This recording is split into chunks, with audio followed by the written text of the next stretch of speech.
Hi అండి, welcome to కథల మాలిక channel. ఈరోజు మనం వినబోయే స్టోరీ అంతులేని ప్రేమ పార్ట్ 20. ఈ స్టోరీ వినబోయే ముందు మన ఛానల్ని సబ్స్క్రైబ్ చేసుకోండి. అలాగే కథ నచ్చితే తప్పకుండా లైక్ చేసి కామెంట్ చేయండి. ఇక కథలోకి వెళ్దామా.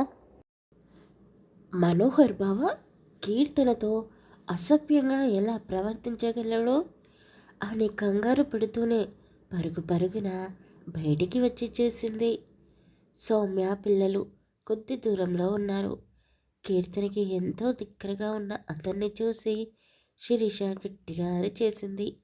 ఆమె అలా అరవడంతో కీర్తి తన కళ్ళకు ఉన్న గంతలను తీసి వెనక్కి తిరిగి చూసింది.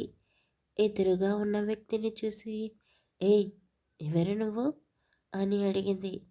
అతడు తడబడుతూనే అటు ఇటు చూస్తూ శిరీష అక్కడే ఉండడంతో ఆమె ముందు నటిస్తూనే, ముందు నువ్వెవరో చెప్పు, మా ఇంట్లో ఎందుకు ఉన్నావు, నిన్ను చూసి నా భార్య అనుకున్నాను అంటూ రఘు కాస్త బెదిరింపుగా మాట్లాడాడు.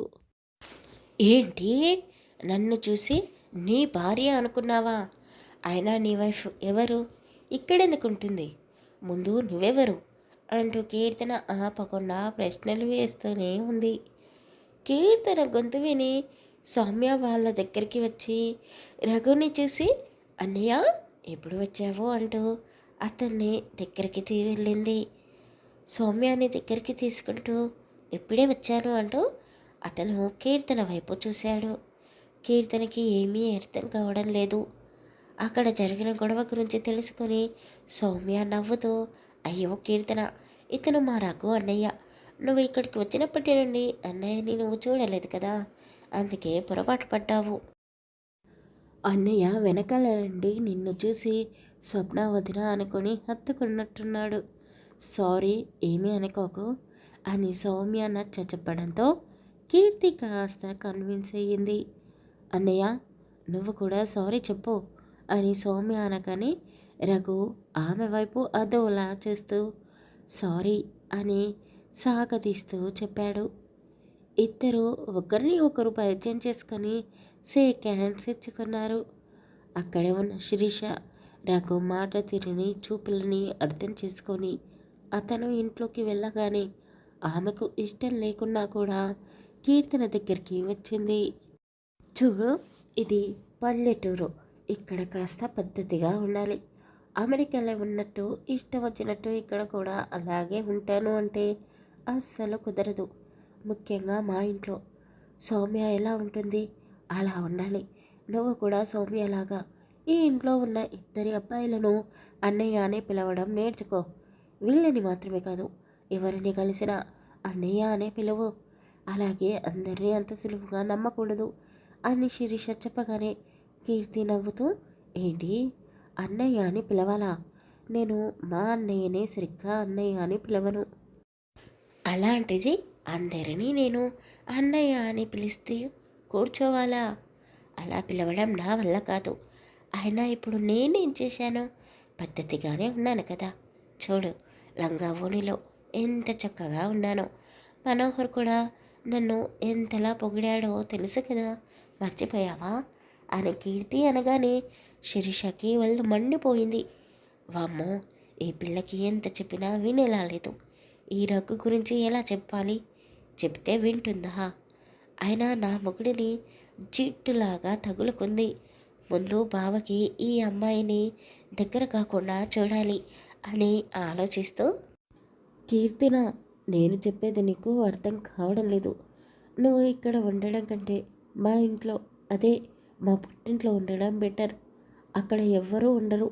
మా అమ్మ నాన్న చాలా జాగ్రత్తగా నిన్ను చూసుకుంటారు అని శిరీష చెప్పగానే కీర్తి నవ్వుతూ, ఏంటి, మీ పుట్టింట్లో ఉండాలా?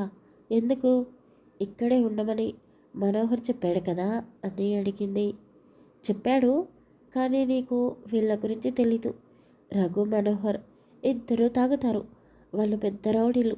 కావాలంటే సౌమ్య అని అడిగి తెలుసుకో. మనోహర్ బలవంతంగా నన్ను పెళ్లి చేసుకున్నాడు. అలాగే రఘు కూడా స్వప్నాన్ని వెంబడించి మరీ పెళ్లి చేసుకున్నాడు.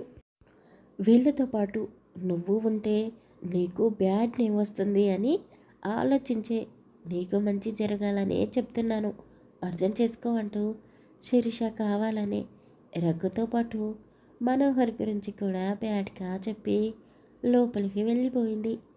కీర్తన ఆలోచనలో పడింది. సౌమ్య పిల్లలని వాళ్ళ ఇళ్ళలోకి పంపిస్తూ ఉంది. కీర్తి అటు ఇటు తిరుగుతూ శారద గారి దగ్గరికి వెళ్ళి, ఆంటీ, మిమ్మల్ని ఒకటి అడుగుతాను, చెప్తారా అని అడిగింది.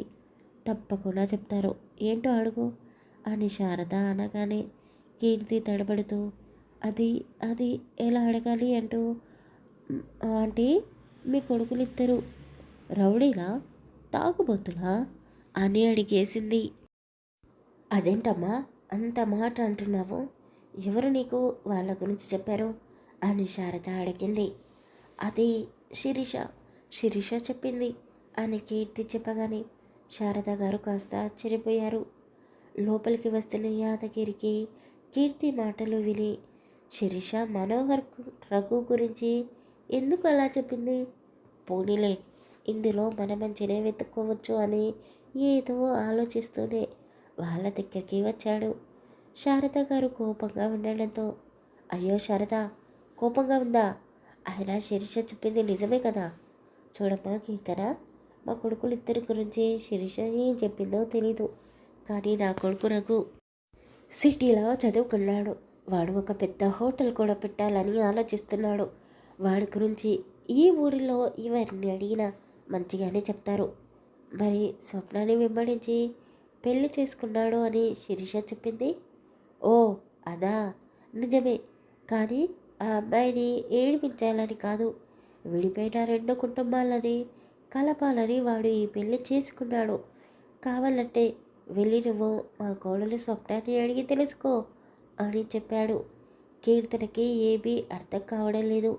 మనోహర్ గురించి ఇంట్లో వాళ్ళు ఎందుకు ఇలా చెప్తున్నారో అని మనసులోనే అనుకుంటూ అక్కడ ఉండలేక తన గదిలోకి వెళ్ళిపోయింది. శారద శిరీష మనోహర్ గురించి ఎందుకలా చెప్పి ఉండొచ్చు అని యాదగిరి అడిగాడు. ఆ పిల్ల ఎందుకు అలా చెప్పిందో నాకు తెలీదు, కానీ మీరేంటి ఒకటికి రెండు కలిపి చెప్తున్నారు, అలా చెప్తేనే కదా ఈ పిల్ల మనోహర్ని నమ్మకుండా మన కొడుకుని నమ్ముతుంది. వీళ్ళు పెట్టే కంపెనీలో వాడికి కూడా పార్ట్నర్షిప్ ఇస్తుందేమో అని అతను చెప్పగానే శారద గారు కోపంగా భర్త వైపు చూస్తూ, మీ కొడుకు వచ్చాడు, ముందు వెళ్ళి డబ్బులు తెచ్చాడో లేదో కనుక్కోండి, మనం తొందరగా బిజినెస్ స్టార్ట్ చేసుకుని ఇక్కడి నుండి సిటీకి వెళ్ళిపోవాలి అని శారద గారు చెప్పగానే, ఏంటి రఘు వచ్చేసాడా, వాడు ఖచ్చితంగా డబ్బుతోనే వస్తాను అని నాతో చెప్పాడు, ఇప్పుడే వాడిని పిలిచి అడుగుతాను ఉండు అంటూ రఘుని బయటికి పిలిచాడు. అమ్మా నాన్నలని చూడగానే రఘుకి అర్థమైపోయింది, డబ్బు గురించి అడగడానికే పిలిచాడు అని. వాళ్ళు అడగకముందే, అమ్మా నాన్న డబ్బులు వచ్చాయి, కానీ అమౌంట్ చాలా ఉండడంతో బ్యాంకులో వేసి వచ్చాను అని అబద్ధం చెప్పాడు. నిజానికి అతను రేస్లో పెట్టిన డబ్బులంతా ఓడిపోయి ఇంటికి వచ్చాడు. నిజం చెప్తే శారద గారు ఇంట్లో ఉండనివ్వరు అని రఘు అబద్ధం చెప్పేశాడు. చూసావా, వాడు నా కొడుకే, నా కొడుకు, నువ్వు 10 ఇస్తే దాన్ని రెట్టింపులు చేసి తెస్తాడు అని చాలా సంతోషంగా యాదగిరి అన్నాడు. చాలు చాలు రఘు, డబ్బులు చేతికి వచ్చాయి కదా, వెంటనే హోటల్ కట్టించడం స్టార్ట్ చేయి, మనం సిటీకి వెళ్ళిపోదాం అని శారద గారు చెప్పారు. నైట్ అందరూ భోజనాలు చేస్తూ ఉన్నారు. నరసింహ గారు ఇలా చెప్తే పద్మ అలా బుద్ధిగా వింటూ ఉంది. శిరీష కూడా అత్తగారిని చాలా జాగ్రత్తగా చూసుకుంటూ ఉంది. శిరీష చెప్పింది విన్న తర్వాత కీర్తి ఆలోచనలో సరిగ్గా మనోహర్తో మాట్లాడకుండా అతనికి కాస్త దూరంగా ఉంటూ ఉంది. కీర్తి బావతో క్లోజ్గా లేదు అని శిరీష చాలా సంతోషంగా ఉంది. ఎవరి గదిలోకి వాళ్ళు వెళ్ళిపోయారు. మనోహర్ కీర్తితో మాట్లాడాలి అని అనుకున్నాడు, కానీ ఆమె వాళ్ళ అన్నయ్యతో ఫోన్ మాట్లాడుతూ ఉండడంతో అతను తన తల్లి గదిలోకి వెళ్ళాడు. ఆమె తండ్రిని విసిగిస్తూ ఉండడంతో మనోహర్ పద్మతో కొద్దిసేపు ఆడుకొని ఆమెను నిద్రపుచ్చాడు. నరసింహ కొడుకుని తదేకంగా చూస్తూ, మనోహర్, నిన్ను చూస్తుంటే నాకు చాలా గర్వంగా ఉంది అని అన్నాడు. ఎందుకు నాన్న, నేనేం చేశాను, మిమ్మల్ని బాధ పెట్టడం తప్ప అని మనోహర్ అనగానే నరసింహ గారు కొడుకు భుజంపై చెయ్యి వేయగానే అతను తండ్రిని గుండెలకు హత్తుకొని మనసులో దాచిపెట్టిన బాధనంతా కన్నీళ్ళ రూపంలో బయటికి రానిచ్చాడు. నాన్నా, నన్ను క్షమించండి. మీ గురించి తెలియక నా మాటలతో మిమ్మల్ని ఎంతగానో బాధ పెట్టాను అంటూ మనోహర్ ఏడుస్తూ ఉన్నాడు. నరసింహ గారు కూడా ఎన్నో సంవత్సరాల తర్వాత కొడుకుని హత్తుకుంటూ, నువ్వు ఏ తప్పు చేయలేదురా. తెలిసి తెలియని వయసులో నువ్వు ఊహించుకున్నది నిజమని నమ్ముతూ వచ్చావు. నీతో నేను ఎన్నోసార్లు మాట్లాడాలి అని ప్రయత్నించాను, కానీ నేనే బయటి పనుల వల్ల నిన్ను పట్టించుకోకుండా ఉన్నాను. నువ్వే నన్ను క్షమించాలి అని అతను అనగానే మనోహర్ తండ్రిని పక్కన కూర్చోబెట్టుకొని అతని భుజంపై తలవాల్చి, నాన్న, ఇప్పటి వరకు జరిగిందంతా మర్చిపోయి మనం హాయిగా ఉండాలి. అమ్మని చాలా జాగ్రత్తగా చూసుకోవాలి అని అన్నాడు. నేను కూడా అదే చెప్పాలి అనుకుంటున్నాను. నా తమ్ముడు గురించి తెలిసినా కూడా నేను వాడిని దూరం చేసుకోలేదు. వాడికి డబ్బంటే ప్రేమ, అందుకే బంధాలకి విలువ ఇవ్వడం లేదు. వీలైతే మీ బాబాయ్ మనసు మార్చే ప్రయత్నం చెయ్యి, అంతేకాని అందరినీ దూరం చేసుకోకు అని చెప్పాడు.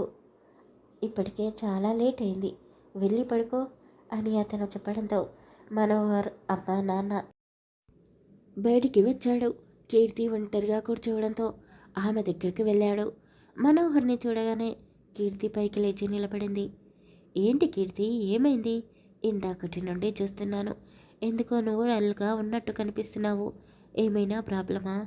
ఈ ఇంట్లో నీకు కంఫర్ట్గా లేదా అని అడిగాడు.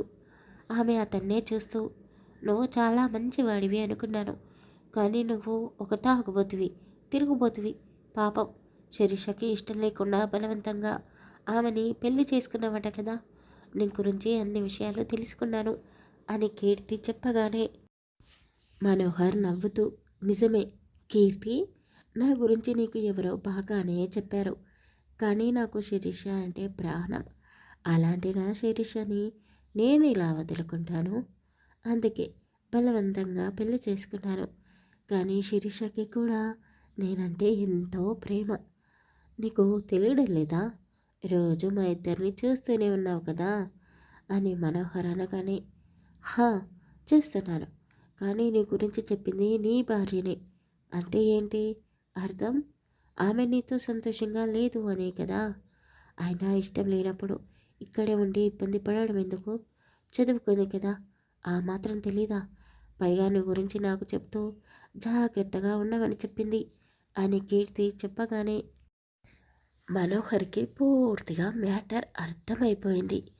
కీర్తి, చాలా లేట్ అయింది, నువ్వు వెళ్ళి పడుకో, రేపు మార్నింగ్ మాట్లాడుకుందామని చెప్పి మనోహర్ తన గదిలోకి వెళ్ళిపోయాడు.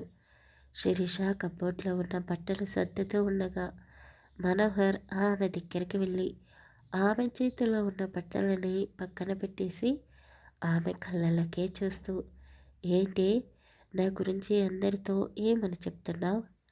నేనొక రౌడీనా, తాగుబోతున్నానని చెప్తున్నావా? ఎందుకే అంత భయం? నన్ను ఎవరూ ఏరేసి పట్టుకోరు. అయినా అందరి భార్యలో నా భర్త చాలా గొప్పవాడు అని ఎంతో గొప్పగా చెప్తారు. మరి నువ్వేంటి నన్ను ఒక రౌడీని చేసేసావు అని మనోహర్ అనగానే శిరీష తల దించుకొని సైలెంట్గా ఉంది. ఆమె అతని చూపుడు వేలుతో ఆమె తలని పైకెత్తి, ఏంటి అడుగుతుంటే మౌనంగా ఉన్నావు? ఈ రౌడీ మొగుడు ఏం చేస్తాడో చూపించినా అంటూ ఆమెని దగ్గరికి తీసుకొని గట్టిగా కౌగిలించుకున్నాడు. ఆమెని చేతులతో ఎత్తుకుని బెడ్పై పడుకోబెట్టి ఆమె అధరాలను చొంబిస్తూ, నీకు నా మీద ఎంత ప్రేమ ఉందో నాకు తెలుసు, కానీ అంతకంటే ఎక్కువ భయం కూడా ఉంది. ఆ భయమే పక్కన పెట్టేసేయి. నా మీద నమ్మకం ఉంది కదా. అయినా నువ్వు తప్ప నాకు ఇంకెవ్వరూ అందంగా కనిపించరు అని చెప్పాను కదా అని మనోహర్ అనగానే శిరీష అతన్ని కాస్త పక్కకు తోసేస్తూ, అవునా, మరి పొద్దున ఎందుకు కీర్తిని చూస్తూ నీకంటే అందంగా ఎవ్వరూ లేరని చాలా గొప్పగా ఆ అమ్మాయిని పొగుడుతూ ఉన్నావు?